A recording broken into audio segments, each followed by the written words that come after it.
जिस बेटे के लिए मैंने अपनी पूरी जवानी भट्ठी की आग में तपा दी, आज वही बेटा मेरी पीठ पीछे मेरे कफन का सौदा कर रहा था। खून के रिश्तों में जब लालच की दीमक लग जाए तो एक पिता को मजबूर नहीं बल्कि मजबूत बनना पड़ता है। नमस्कार दोस्तों, मैं हूं विवेक वर्मा और वर्मा स्टोरीज में आज मैं आपको जो कहानी सुनाने जा रहा हूं वो किसी एक घर की नहीं बल्कि आज के समाज की एक ऐसी कड़वी सच्चाई है जिसे सुनकर शायद आपकी भी आंखें नम हो जाए।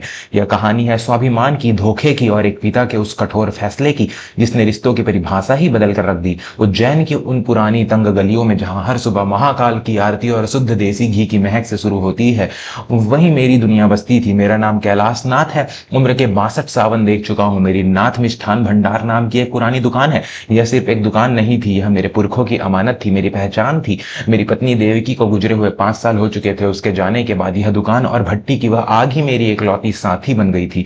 मेरा एक ही बेटा है, प्रतीक। जब वह छोटा था तो मैंने और देवकी ने अपनी हर इच्छा को मारकर उसे शहर के सबसे बड़े स्कूल में पढ़ाया। मेरी हाथों की लकीरें चाशनी में जल जल कर मिट गई, लेकिन मैंने प्रतीक के भविष्य पर कभी कोई आंच नहीं आने दी। आज वह मुंबई जैसे बड़े शहर में रहता है। उसकी शादी रचना से हुई है और उनका एक प्यारा सा बेटा भी है, आरव। बाहर वाले मुझे देखकर कहते थे कि कैलाश जी, आपका बेटा तो बहुत बड़ा आदमी बन गया है। मैं भी गर्व से मुस्कुरा देता था, लेकिन एक पिता का दिल जानता है कि जब बच्चा बड़ा आदमी बन जाता है तो वह सबसे पहले अपने ही माँ बाप से छोटा व्यवहार करने लगता है। हमारी बातचीत अब बस त्योहारों और जन्मदिनों तक सिमट कर रह गई थी, लेकिन उस दिन महीनों बाद प्रतीक का फोन आया। पिताजी, हम लोग उज्जैन आ रहे हैं, आरव की छुट्टियां हैं, सोचा कुछ दिन आपके साथ ही बिता ले। यह सुनकर मेरे सूखे हुए चेहरे पर एक अचानक वसंत आ गया। मैंने पूरी दुकान में मिठाइयां बंटवा दी, घर की पुताई करवाई, आरव के लिए नए खिलौने लाए और रचना के लिए उसकी पसंद की साड़ियां खरीद कर रख ली। जब वो लोग घर आए तो मेरे पांव जमीन पर नहीं पड़ रहे थे। मैंने आरव को सीने से लगा लिया। प्रतीक ने मेरे पैर छुए और रचना ने दूर से ही हाथ जोड़ लिया।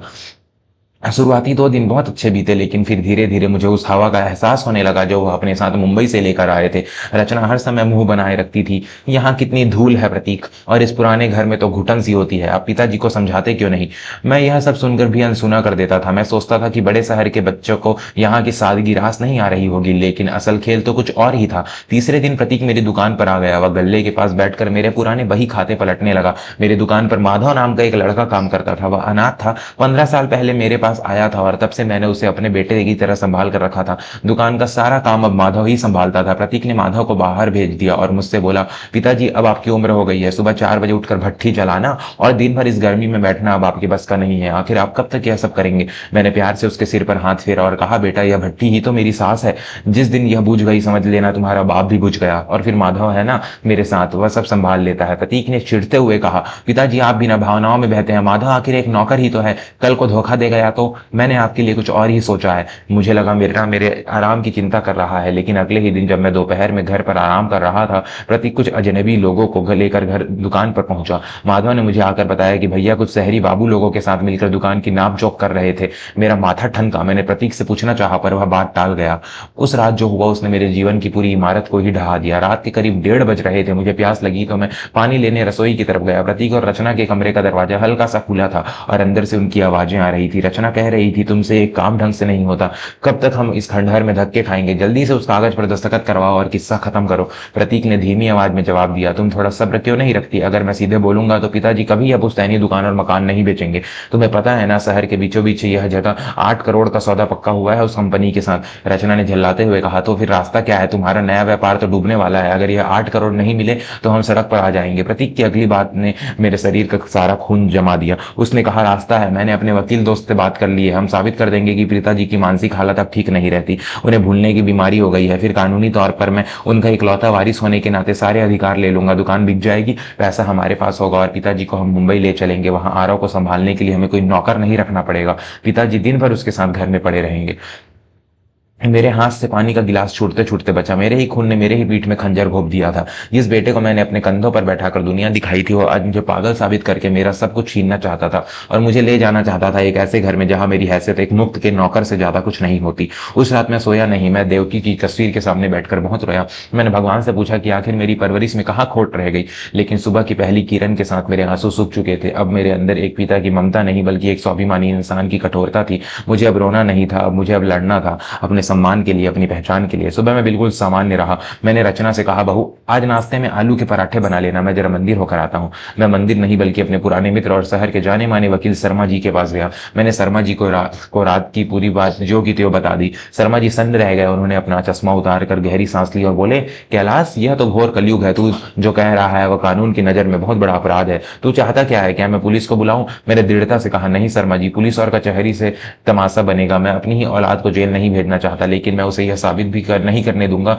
कि मैं कोई लाचार बूढ़ा हूं जिसे वह जब चाहे बेच खाए। मुझे पुख्ता कानूनी रास्ता चाहिए। हम दोनों ने मिलकर करीब 3 घंटे तक योजना बनाई। मैंने वह फैसला लिया जो शायद कोई पिता आसानी से नहीं ले पाता, लेकिन मेरे पास और कोई विकल्प नहीं था। अगले 2 दिन तक घर में सब शांत रहा। प्रतीक बहुत मीठा बोल रहा था। वह मेरे पैर दबाता, मुझे मेरे पुराने दिनों की याद दिलाता। अगर मैंने वह रात वाली बात न सुनी होती तो मैं सच में उसके उस झूठे प्यार के जाल में फंस जाता। और फिर वह दिन आ ही गया। गुरुवार की दोपहर थी। मैं दालान में बैठा अखबार पढ़ रहा था। प्रतीक मेरे पास आया। उसके हाथ में एक फाइल थी और चेहरे पर एक बनावटी मुस्कान। पिताजी, मैंने आपके लिए एक बहुत अच्छा स्वास्थ्य बीमा लिया है। आपकी उम्र बढ़ रही है ना, तो सोचा आपकी सुरक्षा पक्की कर दूं। बस इन कागजों पर आपके हस्ताक्षर चाहिए। उसने कागज मेरी तरफ बढ़ाए। मैंने चश्मा पहना और कागज को ध्यान से देखा। वह कोई स्वास्थ्य बीमा नहीं था, वह मुख्तारनामा यानी पावर ऑफ अटॉर्नी थी, जिसमें यह लिखा था कि मैं अपने होशो हवास में अपनी सारी संपत्ति के फैसले लेने का अधिकार अपने बेटे प्रतीक को दे रहा हूं। मैंने कागज नीचे रख दिया और बहुत शांत स्वर में पूछा, बेटा इस कागज पर दस्तखत करने के बाद मुझे पागल खाने भेजा जाएगा या मुंबई के उस छोटे से फ्लैट में आरओ का नौकर बनाकर रखा जाएगा?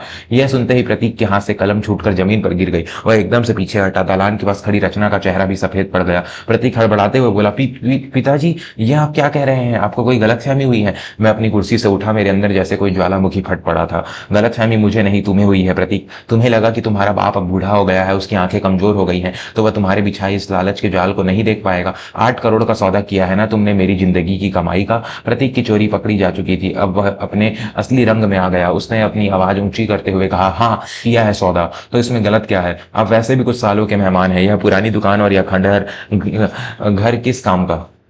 मुझे अपने व्यापार के लिए पैसे चाहिए थे। मैं आपका ही तो बेटा हूं, मेरा हक बनता है इस सब में।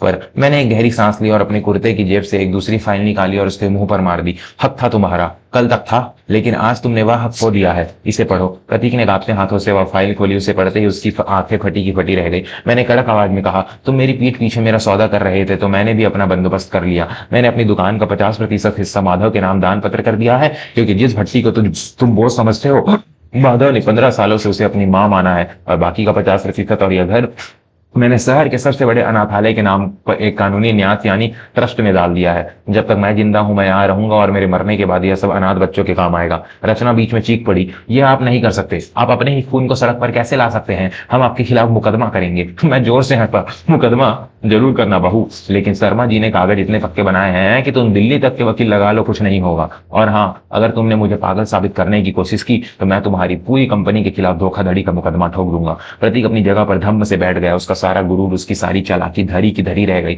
उसने रोते हुए कहा, पिताजी आप अपने ही बेटे के साथ ऐसा कैसे कर सकते हैं? मेरा सब कुछ बर्बाद हो जाएगा। मैंने पास जाकर उसके कंधे पर हाथ रखा और कहा, बर्बाद तो तुम उस रात ही हो गए थे प्रतीक, जब तुमने एक पिता की भावनाओं को सिक्कों में तोड़ना शुरू कर दिया था। पिता का प्यार कोई बैंक का खाता नहीं होता जिसे तुम जब चाहो अपनी जरूरतों के लिए खाली कर लो। तुमने मुझे पिता माना ही कहा, तुमने तो मुझे एक तिजोरी समझा और आज यह तिजोरी खाली हो चुकी है। अब तुम जा सकते हो। उस दिन शाम को ही वो लोग अपना सामान बांधकर घर से निकल गए। जाते वक्त प्रतीक ने एक बार भी पलट कर नहीं देखा। मुझे दुख था, बहुत गहरा दुख। आखिर मेरा ही खून था, लेकिन मुझे इस बात